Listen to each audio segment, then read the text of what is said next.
He's a man who seems larger than life.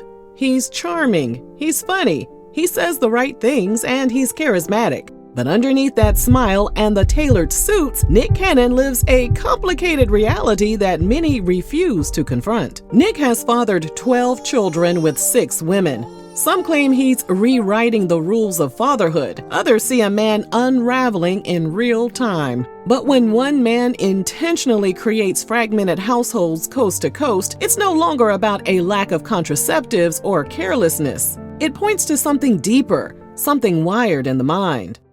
Today, we're diving into the psychological abyss behind Nick's relentless urge to reproduce and what it might reveal about his psyche. But before we jump into this tomfoolery, don't forget to scoop up something to munch on at rrgsnacks.com, our online concession stand that has an assortment of Applewood smoked bacon jerky, freeze-dried goodies, and butter toffee peanuts.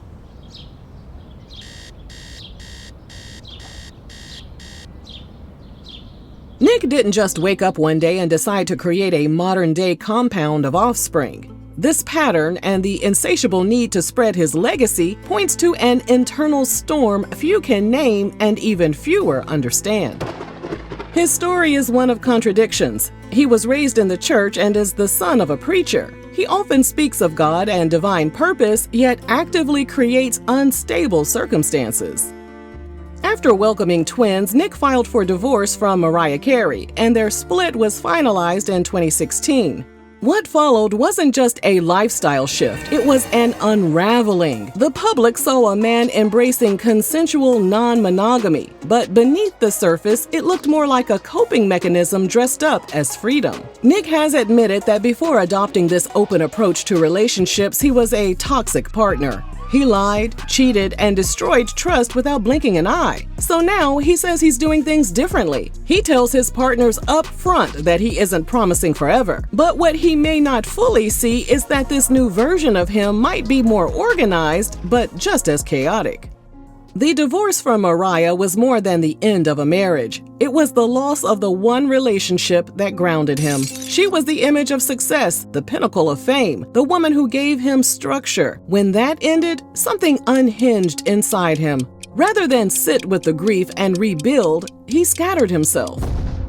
And with each child born after their split, it's as if he's trying to piece together something he lost. However, he's doing it by multiplying fragments and building households that can never fully unite.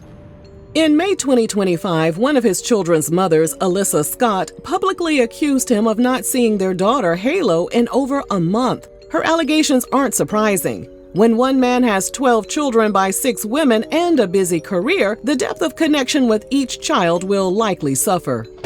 So when Nick Cannon posts another maternity photo or celebrates yet another birth with a different woman, the internet might joke. But behind the scenes, another child has been added to a structure that cannot sustain its own weight.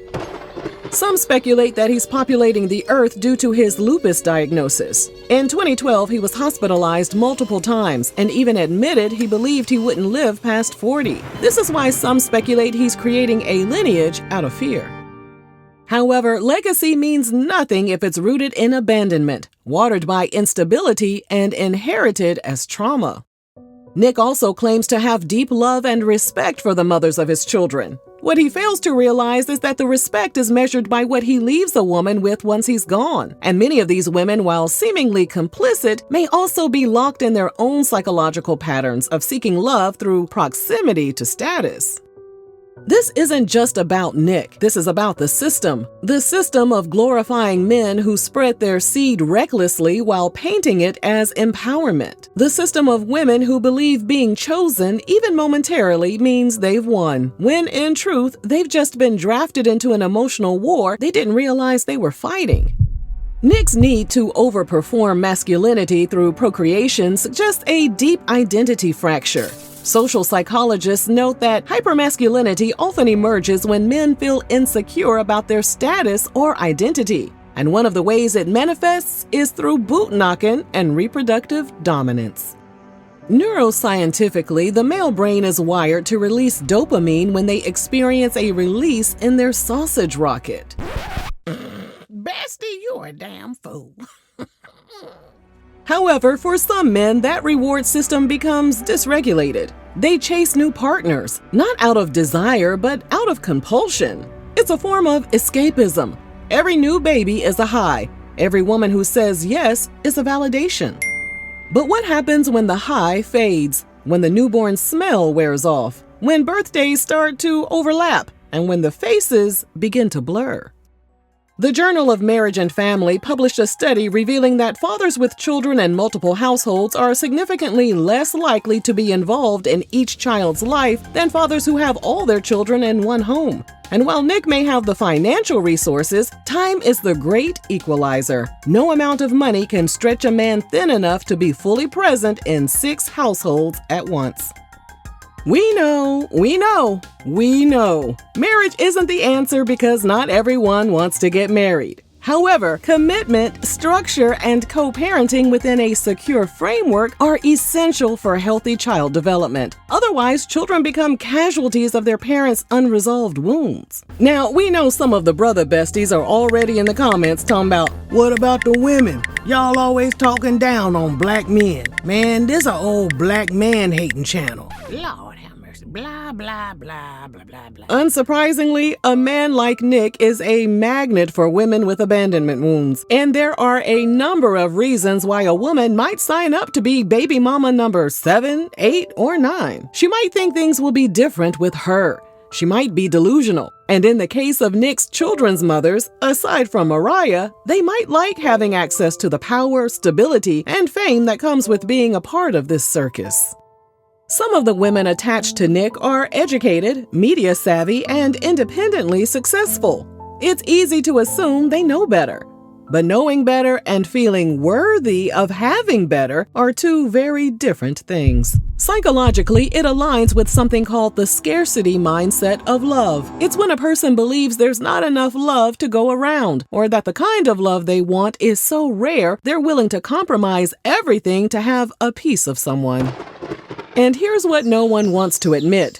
For some of these women, the child might become a placeholder for the relationship. Even if Nick never shows up as a partner, he has to show up at least a little bit as a father, or at minimum, he stays tied to them forever. That subconscious desire to create performance with a man who feels emotionally fleeting can override logic. So the womb becomes a tool of emotional survival, and the baby becomes a love letter they hope he never forgets. Some say it's not our place to judge, and that's true. But we have the right to examine, especially since everything plays out in the public eye. And when these patterns go unchecked, they become normalized, and normalization is dangerous. In the Black community, the rise of out-of-wedlock births has become a generational pattern. In 2010, according to federal data, 72% of Black babies were born out of wedlock. And while not every out-of-wedlock birth spells dysfunction, the numbers don't lie. The structure of the Black family is evolving, but at what cost? It's not new, but it is historical. From the time of slavery, when Black families were deliberately separated, to modern systems of mass incarceration and economic oppression, the Black family has been under attack. But at some point, the cycle has to stop being an excuse and start being a call to heal.